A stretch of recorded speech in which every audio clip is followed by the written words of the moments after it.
lo qual que dos partidos não que sostener o governo, partido de coalição, meu país, a dona uma maioria, pelo qual que é presupuesto 2023. Desde semana passada,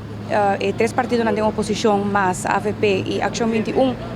a dona de conhecer quando não participar da reunião aqui, essa aqui está processo que eu aguardo encaminhado de parte da oposição ao tempo cabe. Nós mandamos uma carta para o presidente do parlamento, nós temos um contexto de ministro presidente que nós estamos de acordo com ele, para motivo que nós não estamos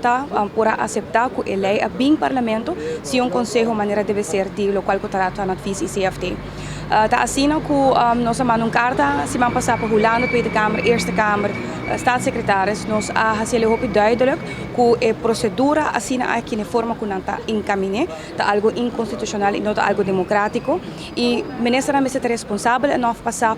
com o momento que nós fazemos cambio de lei e que nós avisa que nós não vai bem que BTW mais, tanto vai bem com BBO, não subida de BBO, na mestra por sa que a lei a cambia e na mestra bem com um conselho adequado com ele.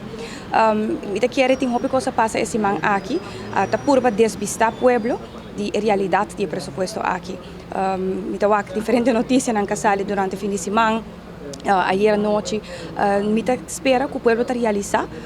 que no momento aqui nós realizar a nível de parlamento, mas não somente esse aqui, que espera a comunidade, ora que não passa presupuesto, não bisa se nós também é surplus outra ano, que esse também está a custo de medida arriba do povo e o povo não por carga mais. Essa é uma realidade que nós estamos vivendo adem e que está fácil para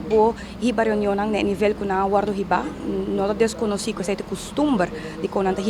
reunião aqui, pero está fácil para fazer para quitar a atenção de realidade. E me espero que o povo realizar que há presupuesto guardo aprovar, que também a custo de que o povo tem que pagar roupa e placa no governo, que no final do dia não só nada a cambio.